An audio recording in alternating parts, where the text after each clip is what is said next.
What is up, the interweb? It is your Jen here. Welcome back to another video on my channel. Today, ladies and gentlemen, we're going to be talking about How to Train Your Dragon, the franchise as a whole, my favorite franchise. You feel me? And we're going to be talking about if the movies ruined the series, like the little spin-off shows they had. Specifically, I see a lot of discourse about the third movie and how people say that, oh, this movie is canon, this movie sucks, or it just wasn't as good. And I'm not here to disagree or agree. I might later on and contradict myself, but who knows. But firstly, I want to talk about the shows. The main show, Race to the Edge. I think that show is phenomenal. I'm not sure how many seasons it had. I think it had 6. I might be wrong. But that show was definitely top tier. Now, it gave so much development to so many different characters. It allowed you to see Hiccup and Astra's relationship further along more. It allowed you to see Hiccup grow. It allowed you to see everybody grow, especially like one of the key points I want to point out is Snotlout. I feel like his character changed so much. He matured so much throughout that, and I feel like it was a beautiful thing to see, a beautiful sight to see. And yeah, one thing that I did find a bit weird though was when it came to Hiccup's and Astra's relationship. I know they weren't like confirmed to be together after the first movie, but it's like we just went on this romantic ride, this life-altering experience, and you just gave me a kiss. Like, what are we talking about? I thought you was, you know what I'm saying? Like, I thought you was my little shit. You know, I thought we was locked in. So I can understand how they weren't, and I can understand how they were. I can see both sides. Like I said, I can see both sides. And it was like beautiful to see the progression of their relationship in the show. I'm seeing like them each kind of get jealous, you know, seeing how they like it's an interesting dynamic to watch unfold, how they get jealous and see how they want their relationship to progress, how they want to become like an actual thing, seeing all of that.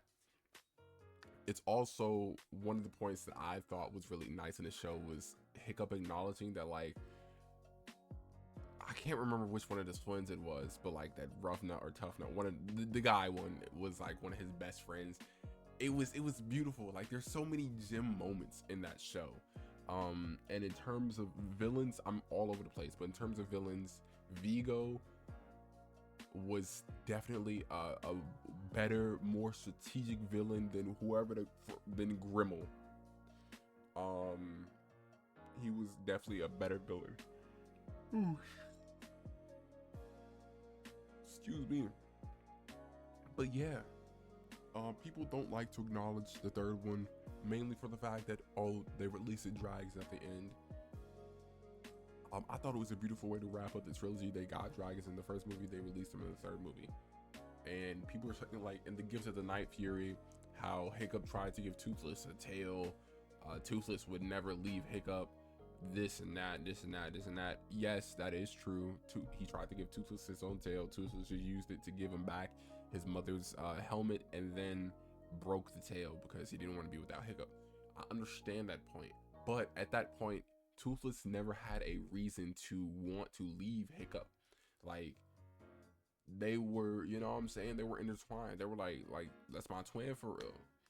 Until he met a Light Fury, until he met another member of his species, until like there were even specials like where you can see, like, I think it was Gift of the Night Fury if I'm not mistaken. I'm probably am, but where you can see all the other dragons go off to have babies of their own, and Toothless is kind of there by himself. I feel like in a way that that kind of highlights the fact that, you know what I'm saying, Toothless is alone, and yes, he may be okay with it for right now, but this opportunity came, you know what I'm saying, an opportunity arose. And I feel like for people to think that, oh, Toothless wouldn't do this, it's kind of, I don't know what the words I'm looking for is, but it's you know, like, the opportunity came around. And then also over the course of the series, you can see I'm talking about the Netflix show at this point, you can see how dangerous Dragon Ride has become with the Cinch Tails, with all these different new variations of riders, with everybody who's working for, you know, just the bad guys. You can see this. You can see how dangerous it's becoming in the archipelago. And so Hiccup, seeing this over time, yes, he knows that they could probably tackle this together. But at the same time, Hiccup is a chief.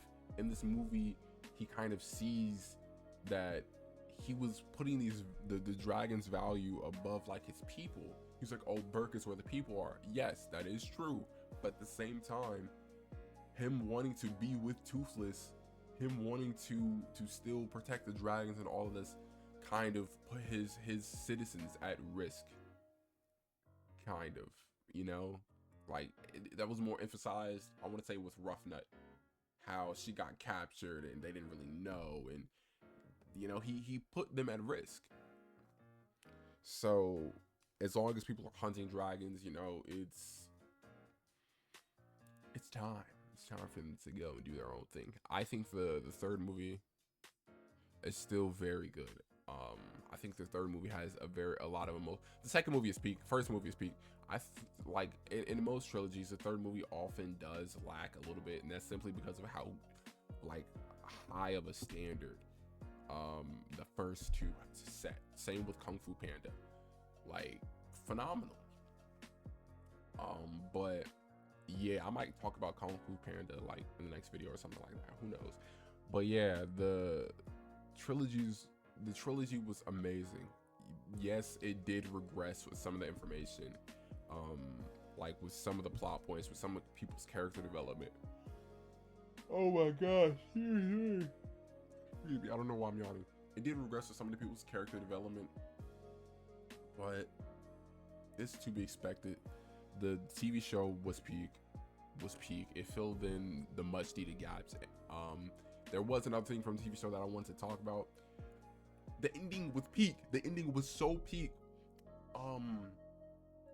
With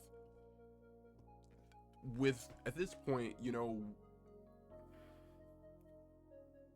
when they're talking about trying to find the King of Dragons, we're trying to find a King of Dragons, you're thinking it's Alpha or Titan Wing Vermilion, but that's not the case. That was just to reveal where the actual King of Dragons were, and then it turned out to be on Berserker Island. That turned out to be an actual Bewilder Beast.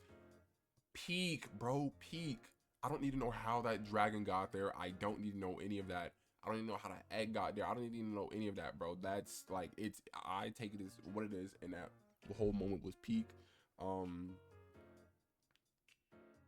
What we didn't need, I understand they wanted to tie Valka or Hiccup's mom into the story somehow. We didn't need her. We didn't, because she took that dragon egg and did what with it? With it, you know? That was an empty plot point that we didn't need. But yeah, other than that, the finale was peak. Johan, like his death and all that was peak.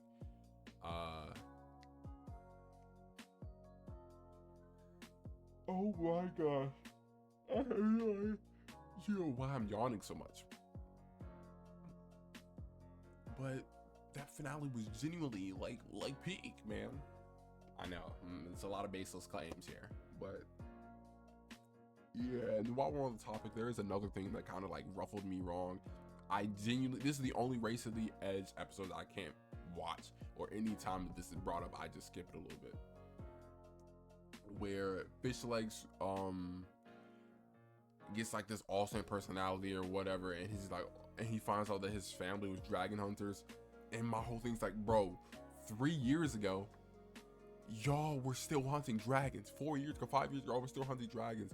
So you being so distraught about this doesn't really make any sense. It really doesn't.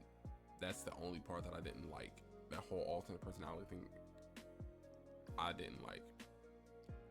I also think I've seen somewhere where they were talking about Snotlout and Fish Leg's sudden like gust of feelings towards Roughnut. This is the only girl in their like on the island or Burke that we see of their age, other than like Heather in the show, but they don't mention Heather in the movie. So of course they're gonna have this gravitation towards her. Snotlout had the gravitation towards Astra in the first movie, but once he seen Hiccup, you know what I'm saying, Hiccup, that was his little shit. That's like, you know what I'm saying? Astrid or Hiccup was her little shit. You know, like once he seen that, then he moved on to Rough Nut, which Rough Nut, you know. And then even when Hiccup's mom came in, he was trying to like hit on her. So there's like a slim picking few of options of characters that we've seen. So it's like they're just choosing the best of what they got, you know. You know. I feel like I say you know a lot in this video, but yeah, ladies and gentlemen, I don't know. This video is just another rant, a little shake and bake, a little gamble, a little talking about the peak series that is How to Train Your Dragon. Kung Fu Panda will be next. And yeah, ladies and gentlemen, my name is Journey. I will see all you beautiful people in the next video. I probably shouldn't shake my head. I have a little bit of a headache. Bye, guys.